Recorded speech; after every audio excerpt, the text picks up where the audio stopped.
You're listening to the Meet the Farmers podcast with me, your host, Ben Eagle. Please remember to subscribe to the show wherever you are listening.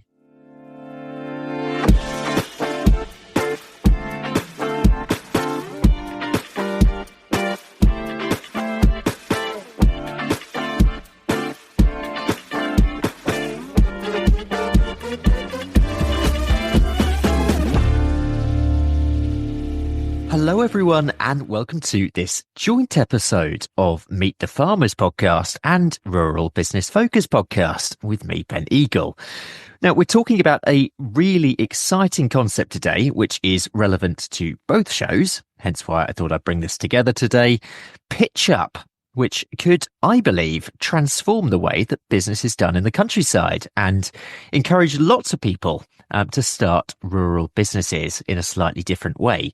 The idea behind Pitch Up is to connect farms with new or up-and-coming land-based businesses needing access to land or space in general. They then share resources, knowledge, and the land, of course, and the idea is they grow together. It was founded back in 2021 by Tim May, Managing Director of Kingsclear Estates, and Sam Parsons from Balcaski Estate. And the vision is to really create this sort of idea behind a circular UK farming community. And to tell me more, I am joined by Tim May from Kingsclear Estates in Hampshire and John Cherry, one of the founders of Groundswell, who farms with his brother Paul in Hertfordshire. Tim, John, welcome to the podcast. I said briefly before we started recording, Tim, we haven't spoken for ages, but I actually made, I think it was my 6th ever podcast recording with you back in 2017. How are you both? Yeah, very good, thank you, Ben. Good to chat to you again, and see how things have moved on. You've been busy watching your progress as well. It's been fascinating. Oh, been quite a few since then. And John, should we start with you? A lot of listeners will know you from Groundswell, but I wonder if you could just tell us a bit about the farm behind Groundswell, I suppose, the business behind it. Oh, well, that's very good. Thank you for having me on, Ben. The farm behind, funnily enough, we're splitting our farm in half because I've got to an age where my brother and I have decided to approach farming in different ways, but we're both coming together on Pitch Up because I think it's such an exciting opportunity getting people onto land who are otherwise landless. We call ourselves regenerative, but every year's a learning curve, and every year we do something different. And we're trying to make things better, but we do need more people and more animals and more diversity on our farms. So here we are in Pitch Up. Super. And Tim, do you want to just tell us briefly about Kingsclear before we talk about Pitch Up in detail? Yeah, so Kingsclear Estates, I'm the 4th generation here. We farm 1,000 hectares, and we've got a rotation mixed between grass, so 50% grass, herbal lay-type grass, and then 50% crops. We went organic in 2017, and so we're now learning actually quite a lot about organic crops. They've got their own very special set of challenges that we're discovering. Yeah, and tell us about Pitch Up, the concept behind it, and how it came about. Yeah, sure. We really realised that, I suppose, as I've done this whole sort of transition, we've gone from this very reductionist sort of mindset, very thinking like, how can we just do everything for less and less and less, to then looking around and seeing like an abundance of opportunities. So we call it now an abundance opportunity, an abundance mindset, to actually realise the number of opportunities and do something about that abundance. We need people. We talked about how we could get those people. We started off by writing a snazzy website, and it was okay, but we were getting very piecemeal sort of uptake on that. Then we said, well, actually, we need to have a product to advertise, something that we can then go to the marketplace and talk about. And that was Pitch Up. And we said, well, if we condense all of this activity into a single month, then we've got something that we can, funnel people's attention towards. And that's how Pitch Up came about. It's moved on. So now there's 6 farmers this year, which is fantastic. And already other farmers getting really excited and saying, how can they get involved in the future? And I could see it being something like, I don't know, in the olden days, there were these Michaelmas fairs, and what would happen when people wanted to change jobs. In farming, they would all on this one day they'd go to the fair, and the farmers would talk to the other staff, and they'd say, well, I've got this job opportunity. I've got a new job. I'm looking for a job, and that would all happen on this sort of one fair, and that would be it. And for me, I can see how pitch up might be like a modern version of like that fair. Yeah, it's really interesting to sort of hear how this is developing, because actually, I mean, I remember when I came down to Kingsley all those years, 7, 8 years ago, and we spoke a lot then. I seem to remember about enterprise stacking, almost before it was fashionable, really. And you set out your vision, and really pitch up sort of came halfway between then and now.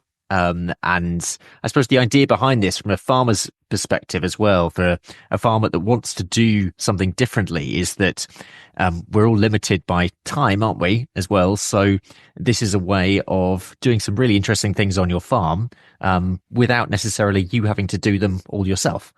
Yeah, absolutely. I mean, there's only so much, I call it mental capacity, but I suppose, yeah, space in my head to do all these things. And another way of trying to achieve this might be to go and employ people and, use managers and all that sort of stuff. But at the end of the day, a lot of these models are very, very new and very bespoke. And you kind of need someone that has got some skin in the game, that's brought into this idea. And so it's really, it really works from our experience. It works much better if the people are actually, it's their model more than us sort of saying, we want you to do this crazy idea. It's someone else's crazy idea that we help them achieve. Really, it seems to be a much better way of achieving that work. Yeah, John, how did you first get involved? Well, I mean, I'm full of admiration. As soon as I heard what Tim was up to, I thought, complete genius. It's such a good idea. I mean, for all the points he's just making, running. Well, not running. I don't run Groundswell, but just in being involved with Groundswell, and just you're bombarded with all these brilliant ideas that people are doing out around the world. And I want a bit of that. I want a bit of that. But I certainly haven't got the mental or physical capability to do this stuff. But it's just lovely to be able to plonk these things down, and they'll benefit our core business, as well as hopefully our core business can benefit the young businesses starting up. It just seems to make perfect sense. So sometimes we sort of look back and often said that you look at the number of people that used to be employed on farms directly, et cetera, but actually farms can still employ many people, can't they? But they might not necessarily all be employed by the same business. And this is one way of making that happen. Yeah, exactly. And also what we've discovered with the roaming dairy that we've got on the farm at the moment is we can create models that kind of are successful without land. Ollie that runs the roaming dairy, he doesn't own any land, but he's in a situation where he can pick his whole dairy farm up and could just dairy farm wherever he wants. And those sort of models really, really excite me. And I think there's a whole load of communication and understanding around this sort of like landless, almost guerrilla farming type thing that I can see happening on the back of this movement. Can you give us some examples of some of the ideas that have got off the ground so far through PitchUp?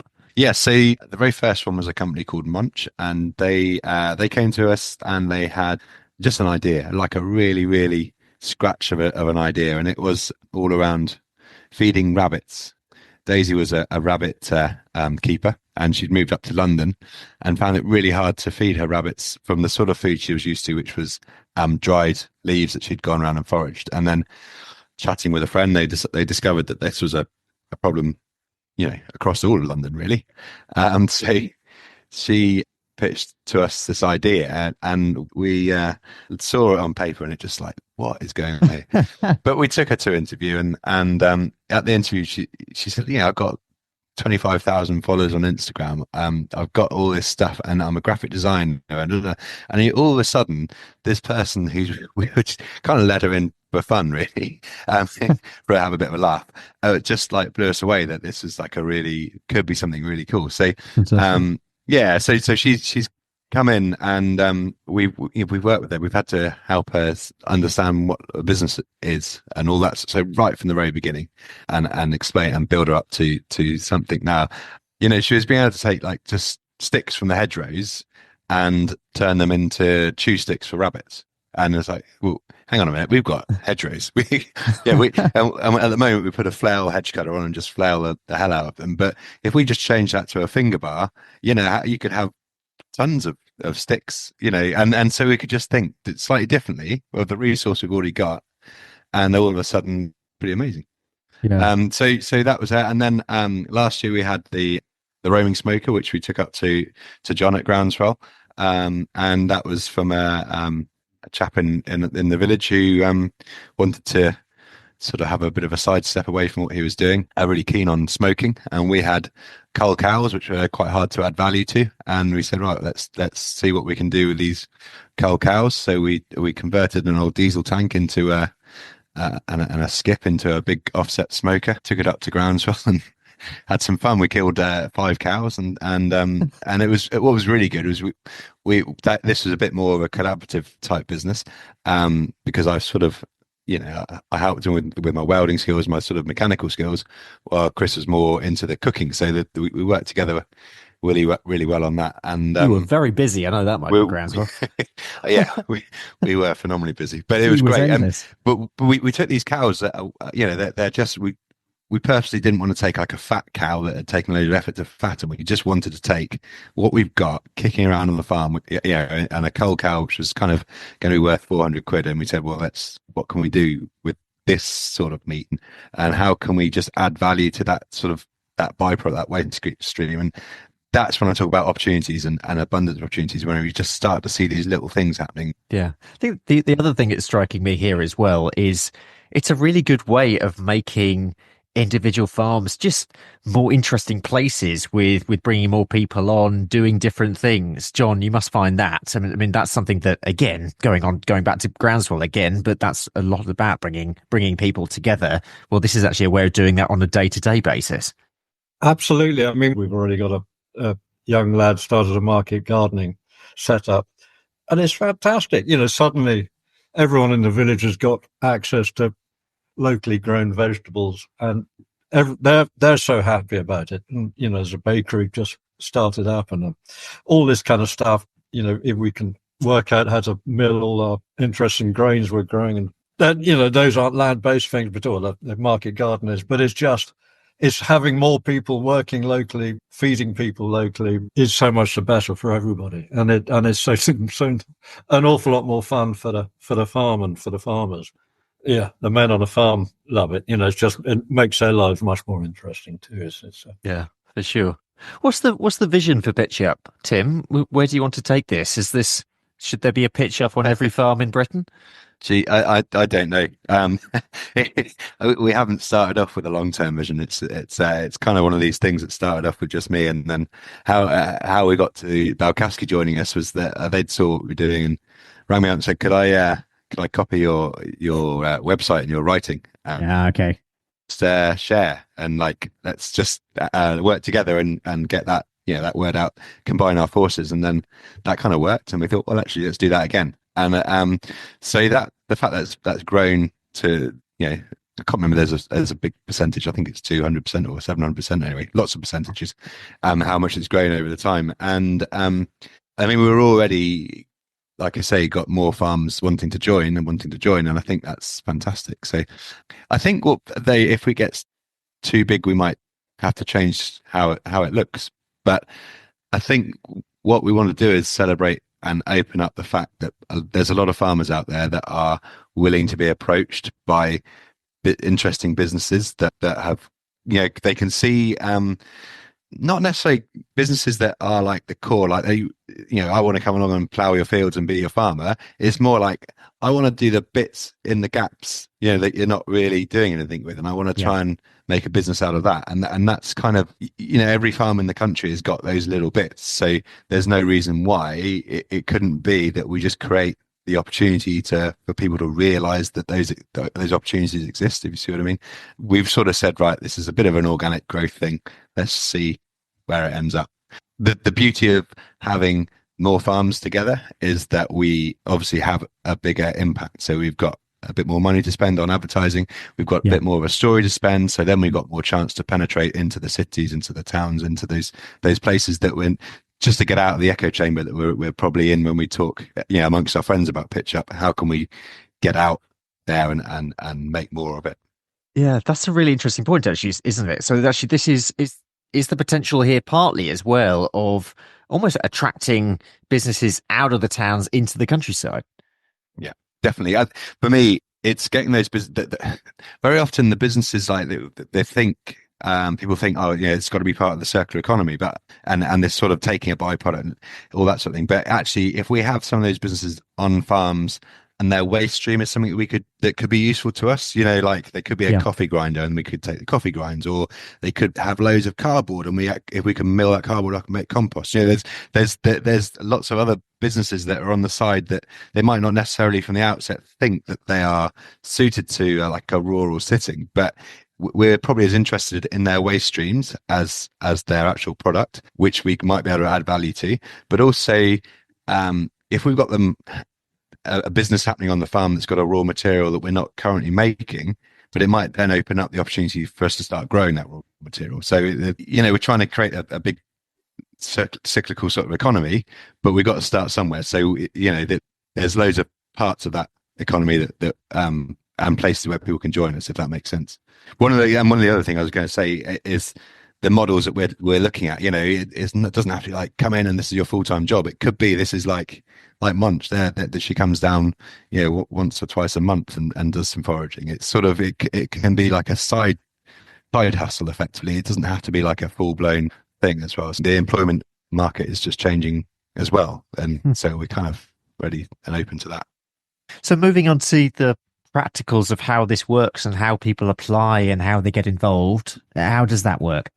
It's our call to action, I guess, is what the marketing people would call it. But that's November, so we're just talking about it, getting people to hear about it, and then sending their expressions of interest, their sort of basic. This is my fag packet sort of thoughts. Does it have any? Does it trigger any response from the farmers type thing? Then we will probably go through in the first couple of weeks of December and ring them up. If they're assigned to certain farmers, we'll ring them up and have a conversation with them. That might well weed out some people that are, their ideas are just probably need a bit more refinement or a bit too too far, not quite doable, because we are businesses. We can't just invest in everyone. So that might weed out a few. But what we'll also do is have a discussion and say, well, okay, I love your idea, but you probably need to give us more information in this area, that area, and kind of prep them for the next stage, which would be a bit more of a formal interview with I'm going to sound so corporate, with the key decision makers on the farm. For us, we've got a board. We've got a board of directors. So we would then say, right, okay, let's get together a business plan or something that we can then take to the board of directors. They'll then say, okay, these ones are really, really interesting. We want to meet them. These ones we don't think are quite right, or these ones need a bit more work or whatever. And then going into the new year, be a formal interview and then go on from there. And it's really hard to say, right, this is exactly the format, because in my experience, when you've got a brand new business that has got no structure at all or nothing, then they'd take a lot more work than someone that's like fully, already established and just wants to move site. And yeah, so it's really hard to say this is the exact process, but it's sort of in that time frame and that sort of flow. Okay. And for the farmers themselves, so are all these applications coming to all of you? How do you decide between yourselves which farm would be the best host site? Generally, what we found so far, we've had a handful of applicants so far, and some of them have said, right, we're focused on this farm, that we want to come and work with this farm, or they've said we want to, this is where we live, or we want this raw material. So if they want that raw material and they live in that area, then it makes sense to go to the farm in that location. If they express an interest, then that's where it would go. But otherwise we'll share them all out. And it might even be our sort of hope is we might be able to connect. So if one person wants tallow but they live in another place that there isn't any tallow, but we kind of already know that there's a tallow producer, say up in Balcaski, that could send their tallow to another area. Do you know that try and get those link ups happening? Or they might even want us to have multi sites. There might be a really big company that wants to work on all six of us. So, we haven't said it's going to be one person for each farm. We've just said we want ideas. So it's really quite an open book. Yeah, John, do you have any idea of the kind of people you'd like to attract, the kind of businesses you'd like to attract, or is it very much see what comes up? I've got a few ideas, but I'd love someone to bring up some sheep onto the place as long as I don't have to have anything to do with them. But it's a and I love what they do. I just don't love them. We'd love to set some kind of. We've been experimenting with growing fibre on the farm, but it's a slightly thankless job because the whole infrastructure doesn't exist. So there's all sorts of opportunities for people, and we've been growing dyes, but it's all there's a potential to start a whole clothes making business if you're so minded. But the joy of the thing is the kind of lucky dip, what's going to pop up and stuff that you hadn't imagined, and that's what a bit like rabbits. And it's a that's what makes life exciting. It just suddenly someone slaps you around the face with a wet fish, and you think, oh my god, why didn't I see this before? It's so obvious. We've got a few things, but I'm really open to other people's ideas. Yeah. And Tim, are you looking for more farmers to get involved and maybe host a business, or is it sort of closed for now? So closed for this year, and then we'll review how we get on next year. I think the impact we've had this year has been fantastic with the 6. It's really enabled us to sort of leverage the message out there and get more exposure, more. And so I can't see how having more people on board would be detrimental to that. So, but if it ends up that we have 2 applicants to share between 6 of us, then we might have to readdress that. But from what we're seeing at the moment, I can't see that happening. So so if it's a success, then it'll be something we'll take on. But no concrete promises to say this is where we've got to go. I think one of the things that makes this a bit more unique to other, and this isn't completely new to the farming industry. There's been Fresh Start, there's been various other initiatives that have been set up, but they've been set up by an external funder, like the government or someone, and they've all had a time frame and they've all had targets to meet. And I think what's a bit more liberating about this is that we don't.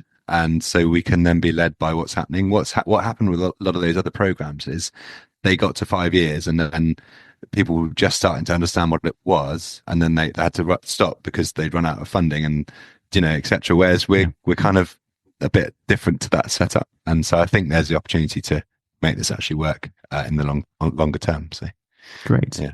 And just finally, if listeners want to make a start and find out more, do you have website, socials? Pitch Up and Grow is our website, and our Instagram and our LinkedIn. So that's the one to look out for. Brilliant. You know what to do, listeners. Well, thank you so much for coming on and telling us about it. And I really hope that it attracts some new ideas out there. It always amazes me, sort of some of the ideas for startups. So, really excited to see where this can go. So, thank you to you both for coming on to tell me about Pitch Up. No worries at all, Ben. And good to chat. And just to remind people, it's not only startups, because that's very easy to think this is all about startups, but this isn't. That we're really, really open to existing businesses that want to expand as well as a startup scenario. So but thank you very much for having us on, and it's been great to chat to you. Thank you. Yeah, my pleasure. That's actually a really good point as well, actually, because there are lots of farming businesses I know actually who don't necessarily have a home or are moving home every couple of years, or maybe have a site with an agreement with a farmer that then goes bad and then they have to move somewhere else. So actually that's a really good point to be made. So if you have an existing business, this is for you as well. And a cottage industry, there's loads of people, they start off in their kitchen and then what's the next step, and we're thinking about those people as well. Brilliant. Get involved, people. We'll leave it there. Huge thanks to my guests, John Cherry and Tim May. And thank you very much for listening. Next time on Rural Business Focus, it'll be a solo with me, and we'll be talking about the power of daily habits. For now, though, I will leave you in the way that I leave you every episode. Try to do one thing this week that helps you progress and one thing that helps someone else. Keep focused, and I will see you next time.